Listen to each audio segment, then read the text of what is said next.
So this is the final of the report. This is the final report out for this RPIW, which has been for recruitment and onboarding. An RPIW, as most people know, is a rapid process improvement workshop, and it's our 5-day bulk of time where we get to sort of put all our change into action. We're really looking forward to sharing with you the story of everything that we've done over the week and all the things that we've achieved, and we're looking forward to achieving even more over the next 30, 60, 90 days and ongoing. I'm now going to hand you over to our brilliant team. Thank you. Hi everybody, I know the majority of people, but my name is Julie Thompson. I'm just going to talk to you a little bit about the context and what we were hoping to achieve from the RPIW. So just a little bit about the recruitment service, in case you don't know. So we support the recruitment of substantive staff, which includes medical staff and also volunteers. And we see that right through from vacancy request through to the point at which we're booking people onto corporate induction. But what we also recognise is we're absolutely fundamental also to that first few weeks within the organisation and getting that right. So the aim of the RPIW was really about addressing one of our fundamental workforce challenges, which is about how we recruit and retain staff. We know that recruitment is absolutely critical to getting that right. So our overall aim was to improve the recruitment and onboarding process for our staff, candidates and obviously ultimately our patients. So in terms of what we wanted to achieve, I'll just summarise that briefly. So for staff and candidates, what we were looking to do was make the process simple and easily accessible, that where they need it, they can get support and guidance, and again, that's really easy to access. That when we get people in post, that they're the right people and get them as quickly as possible. And we were particularly keen to have a look at our approach to equality, diversity and inclusion to see how we can strengthen that. And from a system working point of view, it's about a single process ready for our merged organisation, and also ensuring that we align with our regional streamlining programmes so that we get all of the benefits from that in terms of how we most efficiently move staff around the system. From a service quality point of view, obviously we want to reduce our time to recruit, and we're really keen to improve the quality of our experience for candidates and recruiting managers, and that we're looking at building in trust values throughout that process so that the quality of the people that we're recruiting is improved and in line with trust values. And then finally, in terms of finances, really increasing capital capacity was a key one. So as a minimum, we were looking to achieve a 15% efficiency out of this process. Reduced time spent on activity related to recruitment, which would release financial savings in a number of ways. And obviously a key one that we're all aware of is a reduction in reliance on agency workers. Hi everyone, I'm Danielle, I'm data analyst here at Click. So a lot of people think of an RPIW as just something that happens over 5 days of concentrated bursts of improvement. But the truth of the matter is that there is a lot of preparation prior to the RPIW, 8 to 10 weeks worth, and it's really important to do this so we can understand our current state and really make sure our improvements are successful. So what happened was the recruitment team were amazing at mapping out exactly where they were, their current state. You can see all those on the wall. And they were also really good at mapping down how they spent their time generally, so we could understand where we might make some savings. The service improvement team also observed the recruitment team at work, and then what we did with all that data, we got a lot, was we compared that for each part of the process to the KPIs, and what we found was that the current time to hire was actually very good, and we were achieving the KPIs we set for ourselves regularly. But you can always make an improvement. You can always make improvement, and there are always opportunities to do so. So the people in the recruitment team were really, really good at identifying both issues and bottlenecks in the process, as you can see by the swathes of pink all on the back wall there, and also the issues and ideas board there. One thing that we did notice was, while we were doing very well, there's quite a lot of variability in the process, and that can be a real issue. So that really drove us to try and introduce standard work this week to try and make sure things are less variable. Hi, I'm Donna. Hi, I'm Kathy. At the beginning of the week, we were given training on the CPS tools which we could use to improve our current processes. These included, for example, the waste wheel, 5 S's, PDSA and 5 Y's. The tools we used enabled us to look at our current processes and identify where we could make improvements, which would overall add value and save time for us and our customers, which could reduce the time to hire. Firstly, we use an A3, which you can find on the back wall behind Isla there, and this was to identify and plan improvements and what would be involved to achieve our goals. From using the A3, we were able to process map our future state and streamline our processes to become one integrated team. We used 5 S's to standardise and simplify our guidance to managers on the vacancy process. We also used the waste wheel to identify duplication and reducing time in our current process, which will reduce the time to hire.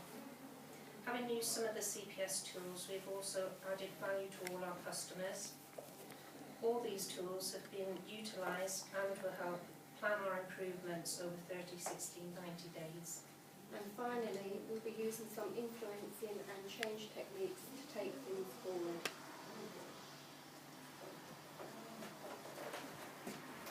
So I'll talk a little bit about what we did.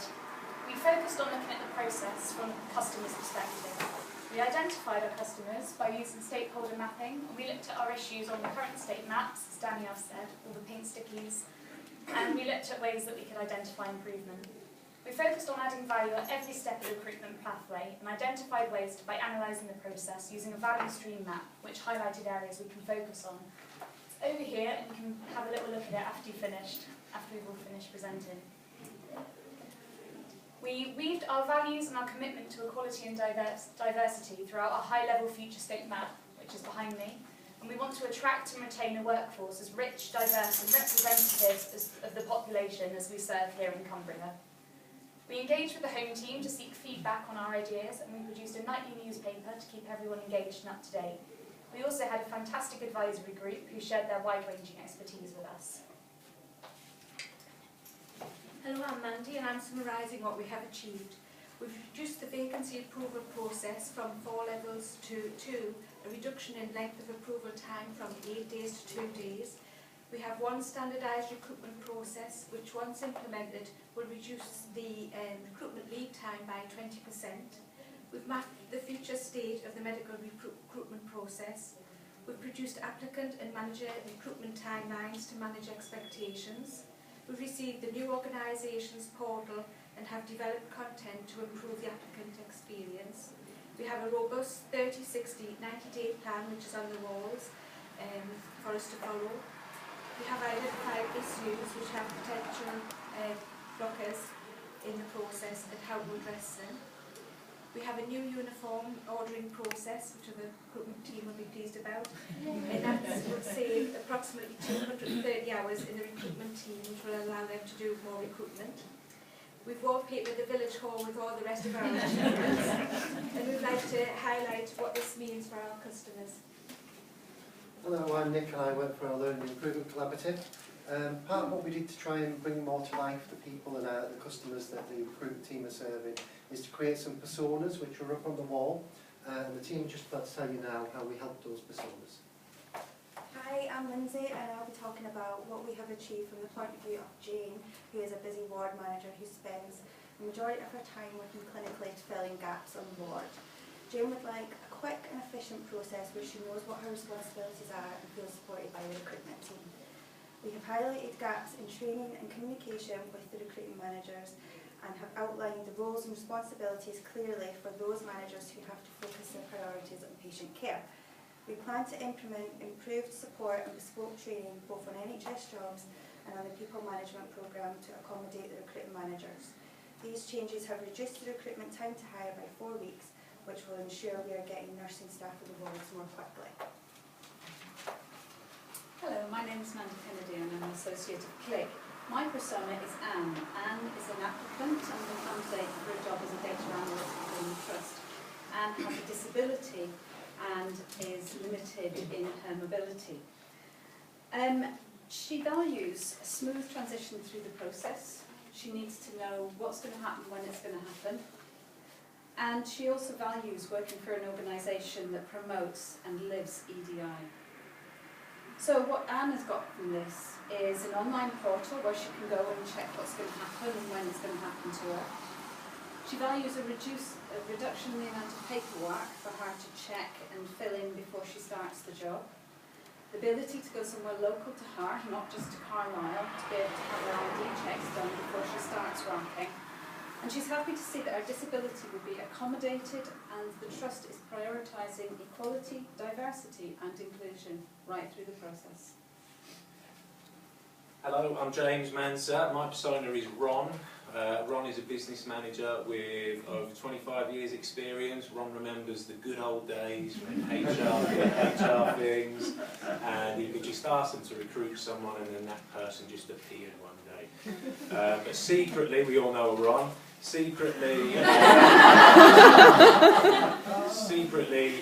Ron has some issues around the processes and actually his own confidence and ability. So with changes that have been put in place, streamlining, we've got flow charts, so Ron understands where he falls into the process and where his actions lie.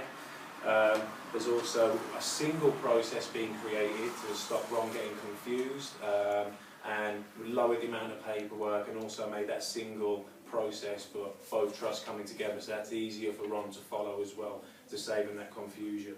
And that will leave Ron feeling a lot more confidence and knowledgeable in the processes and his own ability. And I'm on next again. Patient experience, patient and customer experience. So for me, I am going to go from the customer experience of candidates becoming employees. So day one induction is where hopefully all new employees will start and that will be their first day.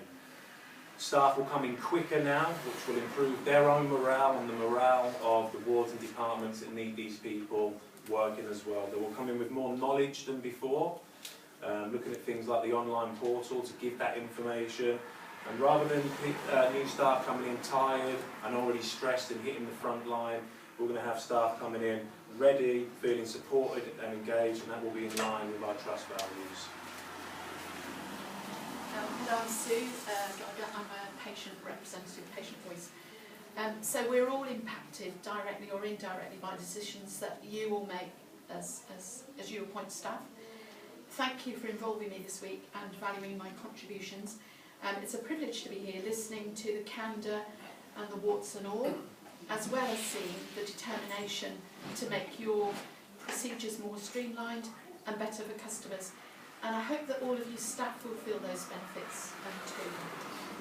I've experienced your values this week and I've observed them as you've been working together, and they are such thoughtful principles for you when you're appointing your new staff.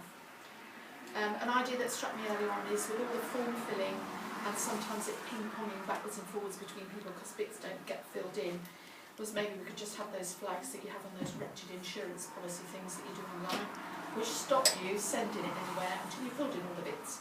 So that might be helpful. The ongoing improved experience has already started and it will continue to be evidenced, I'm sure, in the 30, 60, 90 days. I now speak the speak and I have completed my PhD in acronyms.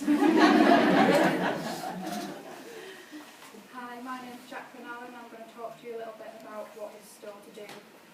So an enormous amount of work has came out of this week, which is documented in detailed over on that wall there, where we've got all our focus plans, A3s and the mapped future states.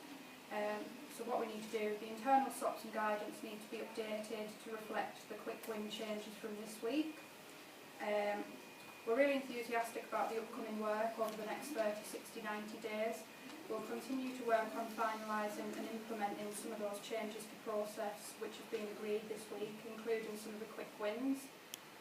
So I'm going to give you a little summary of a few of the key areas of work that we're going to work on. The vacancy approval, so it's been agreed at exec level to reduce the approvers in the system, so we need to identify those approvers in line with the new care group structure and implement that as soon as possible.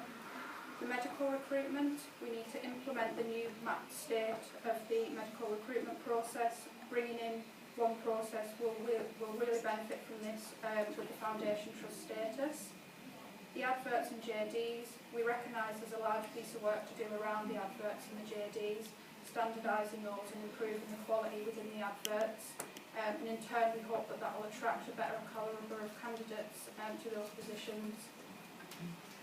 Hi, I'm Karen Morrell, part of our Learning and Improvement Collaborative, and I'm just leading on from what Jack has said about what's still to be done. Everything we've done this week, and you can see the room, is now about communicating some of that out. So we've developed a communication and training plan, and we want to still get feedback from the customers that we've identified and really implement the improvements over the 30, 60, 90 days, but taking all our partners with us. I think it's also important to say that as part of our plans, we'll be measuring at each stage how our progress is going with our partners. Hello, I'm Diana George from the recruitment team. Just a few lessons learned, there'll be many, but these are just a few. Taking time out and having space to look at what we do and to ask why we do it. We've been able to achieve very much this week. You can see how important it was for the whole recruitment team to put in the preparation of progress mapping prior to this week. You can see that on the backboard there. Although our team has been split this week with half of us remaining at home base, we've been able to feel connected with them by sharing the news from the day with them and then feeding back to us on that news. We've been surprised just how much detail has been brought out in order to make a decision for a change, and it's been helpful to explore how any change to process may impact on another team or service. The coaching techniques and the tools that we've been introduced to have helped us keep focused and on track this week. Without that, we would have been jumping on a horse and going that way. We've learnt a lot from hearing the views and perceptions of recruitment, from our part in role play, from visiting recruiting managers, and from Sue, our patient experience representative. Well, me again. I'd like to echo partly what Diana said around how important the engagement and the preparation work prior to an RPIW has been, and it's really come through with this. It's given us an amazing foundation to be able to use the tools that we have and to share them with the RPIW team. And also as well about using the trust values to inform how we work and how we make the changes. It's been a really good framework for us to be able to handle work on.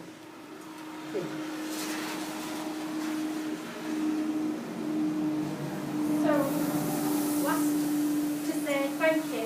Thank you for your coming and sharing your time with us at the end. A massive, massive thank you to our home team. They've been absolutely brilliant. They helped start the process and with their hard work and input prior to this week, and they've held the fort while we've been here. So that's Fiona, Joanne, Carol, Claire, Nadia, Peter, Angela and Linda, and you're not in any particular order. Thank you to our sponsors, Judith and Suzanne, who have allowed us this time and space and have given us permissions to implement positive changes and assisted with unblocking issues. Thank you to the Click team here, Karen, Nick, Lydia, Mandy, Danielle, Lisa and Sue, who have motivated, structured, guided and supported us, as well as supplied cakes and biscuits, and tea and coffee as well. Not to forget their home team, who have provided value and necessary support behind the scenes. Don't worry, it's stupid.